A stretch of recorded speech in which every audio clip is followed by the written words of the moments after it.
So hello everyone, good evening. It's Saturday after evening, but maybe you can watch this. Maybe this time din, no? This time din natin mapopost. So today we are um, to discuss again our weekly stock picks. So for today we have S6, no? SM Prime, ICT, Manila Water, JGS, Nickel, and Bloom.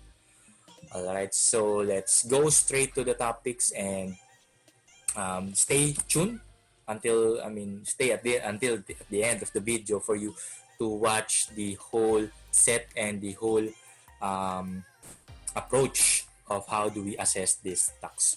So watch this video out.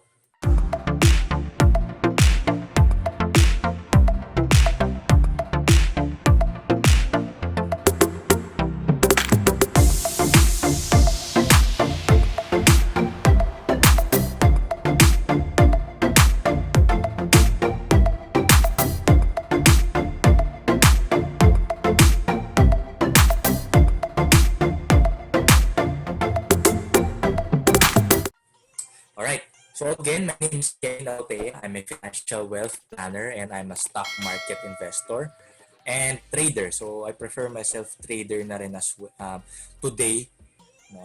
More of a trader, a momentum and position trader. Alright, so here we are using MAs. So I think we are using EMAs.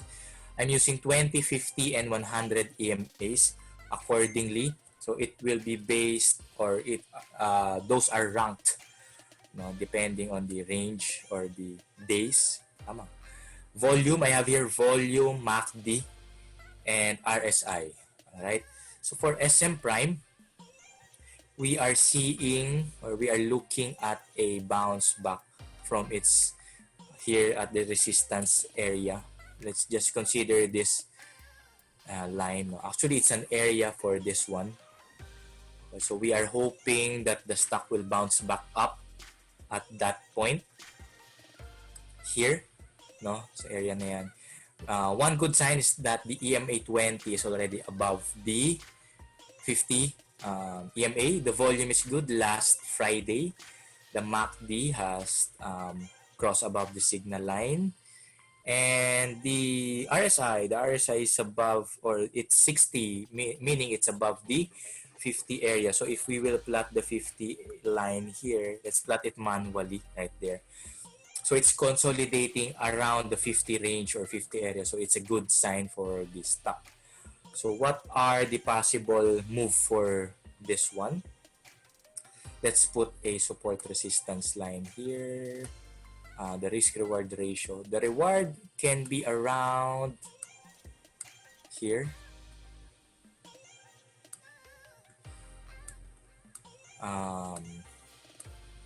Around 3% maybe for for the short-term area. Around 2 to 3%. Then we can cut loss maybe around this area, 3% as well. No, if it will test the 100-day EMA. Let's just check for the 200-day EMA. Alright. There, medyo malayo pa siya. So, we can consider that as our next resistance line. Right here. Oh yeah, ito pala. The line that we have here. The horizontal line here or the area. Let me just pull out the area so we can have a clear view of that one. There you go. Then let me delete this one. Yeah. So that could be the resistance line or resistance area, which will give us around 1:1 ratio if we will adjust this one to this area, the 200-day EMA. Okay. So those are the possible movement for SM Prime. Next, we have ICT. I think ICT and Bloom are almost identical for their trend. No, let me just pull this one in. Medyo we are already using a longer trend, no? The shorter trend are now being dominated by the 50 and 100. Now, for this one, sige, let's use 4 MAs or EMAs muna. The 20 serves a support line here, this point. The 50, 100 right here we can see a good confirmation if the 50 cross above the 100-day EMA, and if the stock if the price finally breaks out from the 200-day EMA. It has a good volume, like for this one, no, good volume. The MACD is still about to cross. Maybe you can anticipate this one. We can anticipate this one. And it's consolidating at above 50 areas right here. Yan. So it's a good sign for the stock, right? So where is the stock could possibly be headed? This can be a strong resistance area here. No? Maybe let's use this one. So yun kasi pinakamalapit. Then the next resistance line we can see is here. Yan. Right there. Yeah. So the support resistance lines for this area will be here. The resistance is around this. So that's around 3.4. And the support, we can put it around 4. Medyo mataas. Maybe around here. 2. No? Or if we will use the 20 MA, EMA, around 3 to 4. Yan, pwede. So it's quite 1:1 as well ratio for this one. Okay. Next, we have Manila Water Corporation. For the Manila Water, the 200-day EMA is a good resistance line. No, we can pattern that here, right there. Next, it just breaks or broke out from the resistance line that we have here, a support line that we have here, right there. Let me just make it thinner. Yeah, so it's a good sign or a good breakout at this point, supported by a good volume. MACD and RSI always above or maintaining the 50 levels. So we can see a good run until the 200-day EMA right there, or this resistance line around here at 15. So yeah, let's check the support resistance line of that one, or I mean the risk reward ratio. The risk is around 5% if you're going to go back to that level, but if you will cut it around here, it's around 2 to 3%. The reward is, the nearest is around 3%, or the 200-day EMA is this one 4, or the much stronger, I guess, the this price right here will be around 10 to 11%. So that's around 5:1 if we will expect for the best or in the long run. Next, we have JG Summit. For the JG Summit, it's playing around the 20 MA, EMA. So maganda na yung trend niya. MACD is about to cross. RSI, still very, very good sign. No? Using again the 20 EMA as a here as a resistance and now a support. So if this one breaks out from the resistance line that we have there, it's not that supported by volume, but we can see what we have tomorrow. Yeah, the next resistance line will be around that area. Yeah, so let's check for the risk reward ratio for this one. And here, maybe the risk is quite big, around 12%. Sorry, the reward, maybe the risk, you can cut it around these levels, 3%.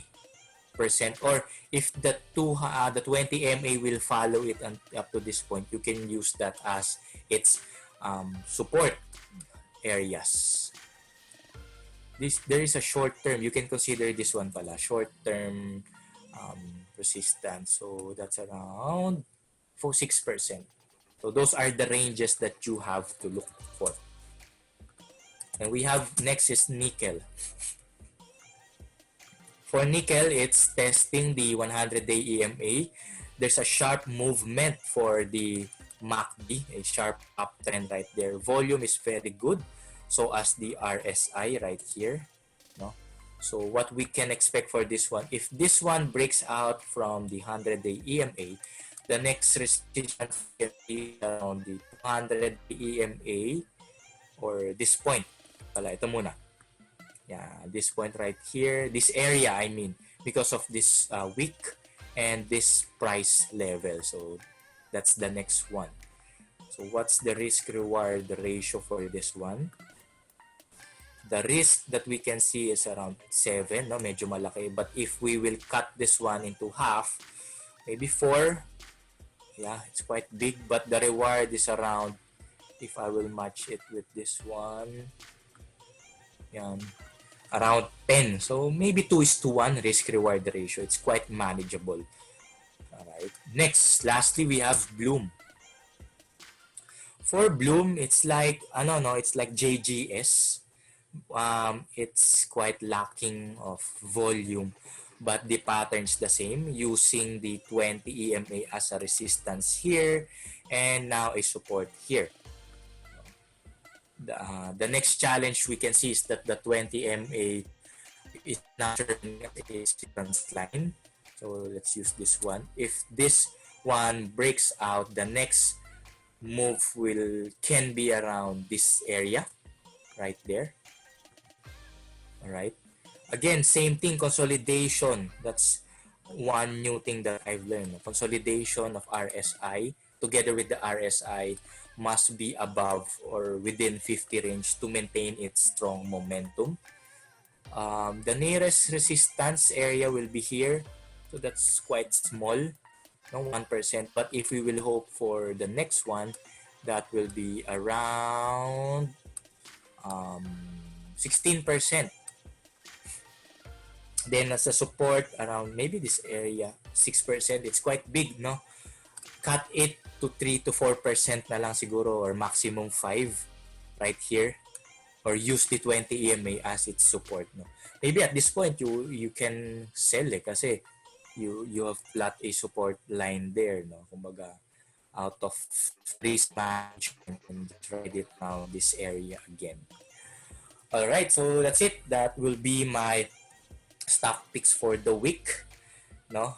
I would like to personally invite you on my webinar this July 12, no, this Sunday. I still have slots left for you. It's only 1,800. Then you can get a lot of learnings about this one, basic and a bit of advanced stock market trading, ideas, knowledge, fundamental, and technical approach. Okay, so that's it. Thank you everyone for watching. Stay safe and God bless. Pwede ka na mag-isip-isip mo. Technical yan naman. Yes. Ibig sabihin, ito yung resistance niya, yung break niya. Hindi mo to alam kung wala kang technical chart. Unlike dito kapag bumili.